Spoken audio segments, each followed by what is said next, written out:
আসসালামু আলাইকুম বন্ধুরা, কেমন আছেন সবাই? আশা করি সবাই ভালো আছেন, সুস্থ আছেন। আলহামদুলিল্লাহ আমরাও খুব ভালো আছি, সুস্থ আছি। সোনালী রান্নাঘর অ্যান্ড ব্লগ চ্যানেলে আপনাদের প্রত্যেককে আবারও স্বাগত জানাই। আজকে আমি এমন একটা রেসিপি নিয়ে এসেছি যাদের মুখে রুচি থাকে না খাওয়ার, বা যারা ভর্তা খেতে পছন্দ করে না, তারা এই ভর্তাটা যদি একবার পায় তাহলে চেটেপুটে এক থালা ভাত নিমিষেই শেষ করে দিবে। আর যারা ভর্তা পছন্দ করে তাদের জন্য তো এক নম্বর একদম পছন্দের একটা ভর্তা রেসিপি হয়ে উঠবে। তো দেখতেই পাচ্ছেন আমি কিন্তু এখানে শিলনোড়ায় একটা ভর্তা রেসিপি তৈরি করেছি, আর সেটাই কিন্তু তোমাদের সঙ্গে শেয়ার করার জন্য চলে এলাম। তো রেসিপিটি কিসের রেসিপি সেটা দেখার জন্য কিন্তু ভিডিওটা ফুল দেখতে হবে, তবেই কিন্তু বুঝতে পারবেন। আর কীভাবে তৈরি করেছি সেটা দেখতে হলে কিন্তু ফুল ভিডিওটা দেখার অনুরোধ রইল। তো চলুন দেখে নেওয়া যাক আমি কিসের রেসিপি তৈরি করেছি আর কি দিয়ে তৈরি করেছি সেটা আপনাদের সঙ্গে শেয়ার করে ফেলি। তার আগে বলি বন্ধুরা, যারা আমার ভিডিওটা দেখো কিন্তু লাইক দিতে ভুলে যাও, তারা অবশ্যই আমার চ্যানেলটিকে সাবস্ক্রাইব করে আমার রেসিপিগুলো দেখে একটা লাইক দিয়ে সুন্দর একটা কমেন্ট করে যেও, তাতে আমাদের আগ্রহ আরও বেড়ে যায় আর কাজ করতে কিন্তু অনেক আনন্দ লাগে। তো আজকের রেসিপিটা হচ্ছে লাউ পাতা বা ডিংলা পাতা দিয়ে চিংড়ি মাছের ভর্তা রেসিপি। চিংড়ি মাছের ভর্তা রেসিপি অনেকে অনেক রকমভাবে খেয়েছো, কিন্তু এভাবে কজন খেয়েছো আমি জানি না। এইভাবে চিংড়ি মাছের ভর্তা কিন্তু খেতে অসাধারণ লাগে আর শরীরের পক্ষেও কিন্তু অনেক উপকারী, যেহেতু এখানে সবজি অ্যাড আছে। তো এই চিংড়ি মাছটা কীভাবে এত সুস্বাদুভাবে ভর্তা করেছি সেটা তোমাদের সঙ্গে শেয়ার করব। তো প্রথমেই আমি চিংড়ি মাছের ভর্তাটা দেখিয়ে দিলাম যে কী ধরনের হতে পারে। তো চলো দেখে নেওয়া যাক আজকের রেসিপিটা। চিংড়ি মাছের ভর্তা রেসিপি করার জন্য প্রথমেই লাগছে আমাদের চিংড়ি মাছ। তো এখানে আমি 50 থেকে 60 গ্রাম মতো চিংড়ি মাছ নিয়েছি। যেহেতু এটা ভর্তা রেসিপি বানাবো তাই খুব বেশি চিংড়ি মাছের আমার প্রয়োজন পড়বে না। আর চিংড়ি মাছটাকে আমি ফ্রিজে রেখেছিলাম, তাই দেখতেই পাচ্ছেন শক্ত শক্ত হয়ে গেছে। আর এভাবে চিংড়ি মাছ যদি ফ্রিজে রেখে পরিষ্কার করা হয় তাহলে কিন্তু খুব তাড়াতাড়ি মানে পরিষ্কার হয়ে যায়। যেহেতু শক্ত হয়ে যায় মাছটা, তাই পরিষ্কার করতেও খুব সুবিধা হয়। তো এখন আমি চিংড়ি মাছগুলো সবগুলো কিন্তু পরিষ্কার করে নেব। তো দেখতেই পাচ্ছেন বন্ধুরা, একে একে আমি চিংড়ি মাছগুলো কিন্তু পরিষ্কার করে নিচ্ছি।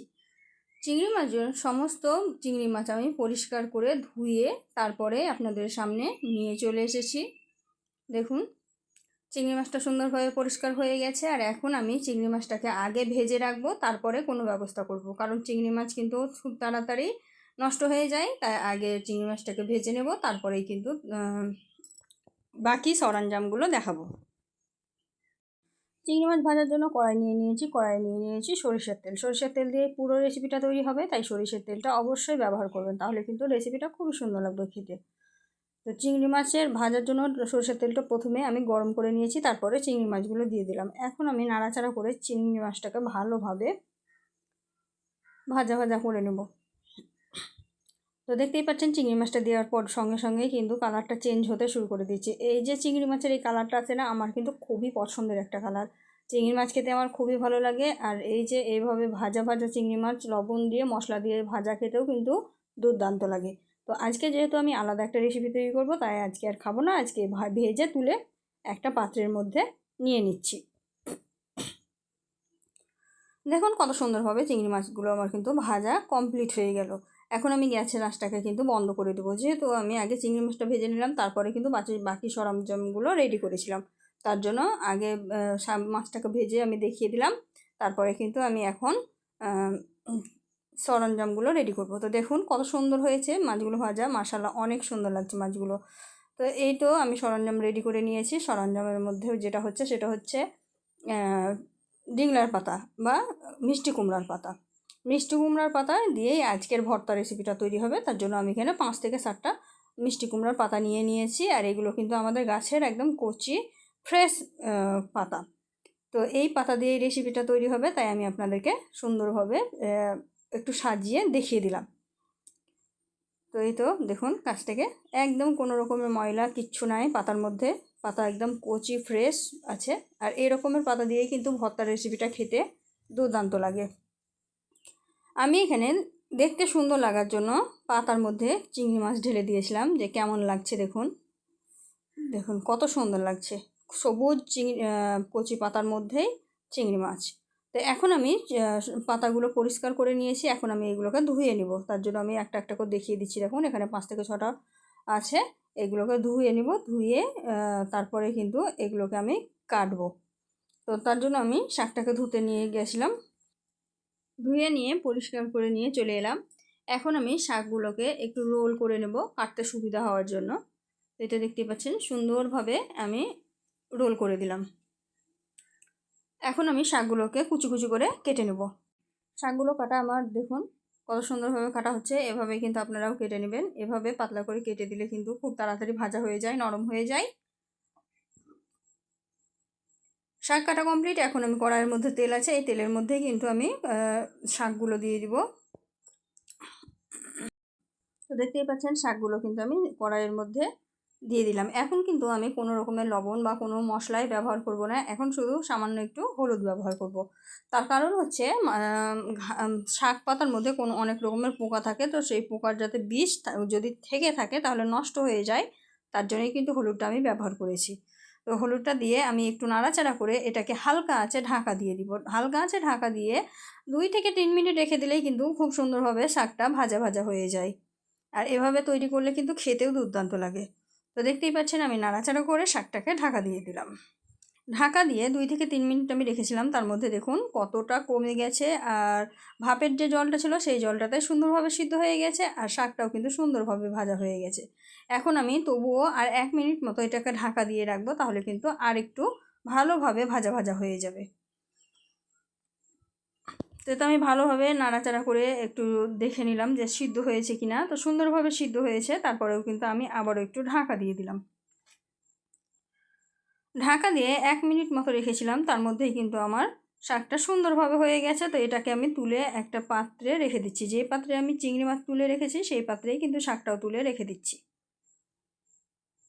এই তো দেখুন সুন্দরভাবে কিন্তু শাক আর মাছ আমি তুলে এক জায়গায় রেখে দিলাম। দেখুন সুন্দরভাবে তোলা হয়ে গেল।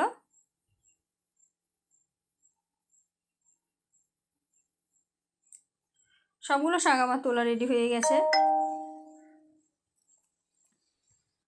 তুলে আমি পাত্রে রেখে সাইডে রেখে দিলাম। আর এখন আমি কড়াইয়ের মধ্যে আবারও তেল অ্যাড করব, যেহেতু এটার জন্য একটা মশলা তৈরি করতে হবে। সেই মশলাটা এখন আমি তৈরি করে নেব, তার জন্য তেলটা দিয়ে দিলাম। তো এখানেও আমি আবারও সরষের তেল ব্যবহার করেছি। প্রথমেই বলেছি যে সব সরষের তেলে সমস্ত রেসিপিটা রেডি হবে।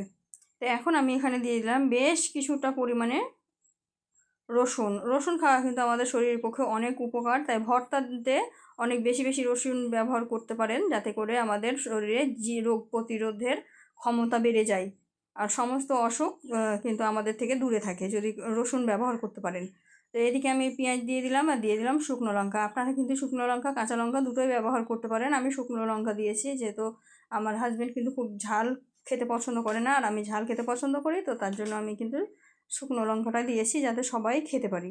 আর এদিকে আমি কালো জিরা দিয়েছি। কালো জিরাও কিন্তু আমাদের শরীরের পক্ষে অনেক উপকার করে, আর যে কোনো ভর্তাতে যদি কালো জিরা ব্যবহার করা হয় তাহলে কিন্তু সেই ভর্তার স্বাদটা দ্বিগুণ হয়ে যায়, অসম্ভব মজাদার একটা ভর্তা রেডি হয়ে যায়। তো এখন আমি নাড়াচাড়া করে ভালোভাবে বেরেস্তাটা তৈরি করে নিচ্ছি।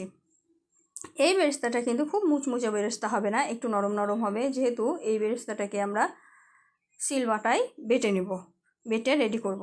তার জন্য খুব একটা মচমচে করার দরকার পড়বে না, শুধুমাত্র ভালোভাবে একটু ভাজা ভাজা করে নিতে হবে, যাতে করে এর মধ্যে কোনো রকমের বাজে স্মেল না আসে। আর ভর্তাটা কিন্তু বেশ অনেকক্ষণ পর্যন্ত রাখা যায়, আর খেতেও কিন্তু দুর্দান্ত লাগে। এইভাবেই আমরা ভেজে নেব। তো দেখতেই পাচ্ছেন আমার বেরেস্তাটা কিন্তু অনেকটাই লাল হয়ে এসেছে। আমি আরও কিছুক্ষণ নাড়াচাড়া করে বেরেস্তাটাকে তৈরি করে নেব। বন্ধুরা, ভিডিওটা একটু বড় হতে পারে, কিন্তু বড় হলেও দেখে নেবেন, কারণ এই ধরনের রেসিপিগুলো কিন্তু একটু ভালোভাবে যদি না দেখেন তাহলে কিন্তু সুন্দরভাবে তৈরি করতে পারবেন না। আর সুন্দরভাবে না তৈরি করতে পারলে কিন্তু সুন্দর ভর্তার আনন্দ উপভোগ করতে পারবেন না, স্বাদ উপভোগ করতে পারবেন না। তাই সব সময় রেসিপিটা সুন্দরভাবে দেখে তারপরে তৈরি করার চেষ্টা করবেন, তাহলে কিন্তু আপনার কোনো কিছুই নষ্ট হবে না আর স্বাদটাও কিন্তু যথেষ্ট পরিমাণে পাবেন। তো এই তো আমার বেরেস্তাটা কিন্তু অনেক সুন্দর লাল লাল হয়ে ভাজা ভাজা হয়ে গেছে। তো এখন আমি এই বেরেস্তাটাকেও তুলে নেব। তো আমি এটাকে কিন্তু কোনো পাত্রে রাখবো না, একদম ডাইরেক্ট সিলবাটার মধ্যে নিয়ে নেব। গরম গরম অবস্থাতেই কিন্তু আমি এটাকে বেটে একদম সুন্দর করে পেস্ট তৈরি করে নেব। তো তার জন্য আমি এখন এটাকে শিলবাটায় নেওয়ার জন্য রেডি হয়ে গেছে। এখন নিয়ে নেব শিলবাটায়, দেখুন তুলে নিচ্ছি আমি। এই তো দেখুন কত সুন্দর হয়েছে, আমি কাছ থেকে দেখিয়ে দিলাম। এইভাবে এই অবস্থাতেই কিন্তু আপনারাও তুলে নেবেন। আর এই দেখুন শিলবাটার মধ্যে আমি কিন্তু দিয়ে দিলাম। শিলবাটার মধ্যে আমার নেওয়া হয়ে গেল। এখন আমি যেহেতু এটা অনেকটা গরম আছে তাই এটাকে আগে পেস্ট করব না, আগে কিন্তু যেগুলো আগে ভাজা ভাজা করেছি সেইগুলোই আগে পেস্ট করব। তার জন্য আমি এখানে দিয়ে দিচ্ছি, দেখুন তেল সহ দিয়ে দিয়েছি আমি। এখন আমি এর মধ্যে যে কুমড়ো পাতাকে ভাজা করে রেখেছি সেটা আর চিংড়ি মাছটা ভাজা করে রেখেছি সেটা সবগুলোই দিয়ে দিব। দিয়ে আমি কিন্তু এটাকে সুন্দরভাবে ভর্তা তৈরি করব। তো তার জন্য শিলবাটারটার আগে আমি রেডি করে নিলাম আর পেস্টটা এখন তৈরি করব। তার জন্য দিয়ে দিচ্ছি চিংড়ি মাছ, দেখুন চিংড়ি মাছটা দিয়ে দিলাম আর এদিকে মিষ্টি কুমড়ার পাতাটাও দিয়ে দিলাম। এখন কিন্তু আমি এটাকে মিহি করে পেস্ট তৈরি করব। দেখুন মিহি করে পেস্ট তৈরি করে নেব। তো এখানে স্পিডটা আমি বাড়িয়ে দিয়েছি একটু, যেহেতু পেস্ট করতে সবাই জানো কিভাবে পেস্ট করতে হয়, তবু আমি একটু দেখিয়ে দিলাম। আর এটাকে শিলবাটার যে পেস্ট করছি সেই ভিডিওটাকে একটু স্পিড বাড়িয়ে দিয়েছি, নাহলে কিন্তু অনেক বড় হয়ে যাবে ভিডিওটা, তখন কিন্তু আপনারা দেখতে পারবেন না, বোরিং হয়ে যাবেন। তো এটা কিন্তু প্রথমবার বাটাতেই হাফ ভাঙা হবে, পুরো ভাঙা ভাঙা হবে না। তো দ্বিতীয়বার যখন পিষে নেবেন তখন কিন্তু খুব মসৃণ একটা পেস্ট তৈরি হয়ে যাবে। আপনারা চাইলে শিলবাটাতেও না মিক্সিতেও কিন্তু তৈরি করতে পারেন, কিন্তু সিলবাটায় যে স্বাদটা আসে সেই স্বাদটা কিন্তু মিক্সিতে আসবে না, তাই সিলবাটায় তৈরি করাটাই সব থেকে বেস্ট। তো একবার কিন্তু আমার বাটা হয়ে গেছে, আমি আবারও দ্বিতীয়বার বেটে নিচ্ছি। দেখুন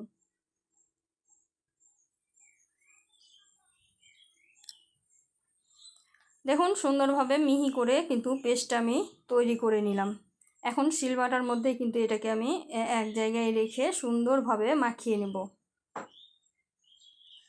এই তো এক জায়গায় আমি রেখে দিলাম। আপনারা চাইলে কিন্তু ভর্তাটা একটু লবণ আর তেল দিয়ে এইভাবে মাখিয়ে খেতে পারেন। আবার এখানে কিন্তু কাঁচা লঙ্কা, কাঁচা পেঁয়াজ ব্যবহার করেও খেতে পারেন। তো এখানে আমি লবণ দিয়ে দিলাম স্বাদ মতো, আর দিয়ে দিলাম একটু সরিষার তেল, কাঁচা সরিষার তেলে সুন্দর একটা ফ্লেভার আসার জন্য। দিয়ে ভালোভাবে হাত দিয়ে মাখিয়ে নিলাম। ভর্তা কিন্তু আমার রেডি হয়ে গেছে। এই ভর্তাটা কিন্তু অনেকক্ষণ পর্যন্ত থাকে। তো এখন যেহেতু আমি রেসিপিটা শুধু শেয়ার করলাম, এখন খাওয়ার সময় হয়নি। আর যখন আমি খেয়েছিলাম তখন কিন্তু আমার ভিডিও করা আর হয়নি। খাওয়া দাওয়ার পরেই কিন্তু আমি রিভিউটা দিচ্ছি। তো ভর্তা কিন্তু আমার সম্পূর্ণ রেডি হয়ে গেছে। আমি কিন্তু এইভাবেই ভর্তাটা প্রথমে খেয়েছিলাম, কিন্তু এটা এটা এইভাবে খাওয়ার পরে যা দেখলাম যে এই ভর্তাটায় যা স্বাদ, অনেক পরিমাণে স্বাদ। তারপরে আবার আমি কাঁচা লঙ্কা দিয়েও একটু করে দেখেছিলাম, কাঁচা লঙ্কা কাঁচা পেঁয়াজ দিয়ে, কিন্তু কাঁচা লঙ্কা কাঁচা পেঁয়াজ দিয়ে যেটা তৈরি করেছিলাম সেটা কিন্তু আরও বেশি স্বাদ। তাই আপনারা কিন্তু এইভাবেই তৈরি করে নিতে পারেন। তো যারা কাঁচা লঙ্কা কাঁচা পেঁয়াজের গন্ধ সহ্য করতে পারে না তারা কিন্তু এইভাবে ভর্তাটা খেয়ে নেবেন, অমৃতের মতো স্বাদ হয়। আর যারা কাঁচা লঙ্কা খেতে পছন্দ করেন তারা কিন্তু অবশ্যই কাঁচা লঙ্কা পেঁয়াজ দিয়ে ভর্তাটা রেডি করে খাবেন।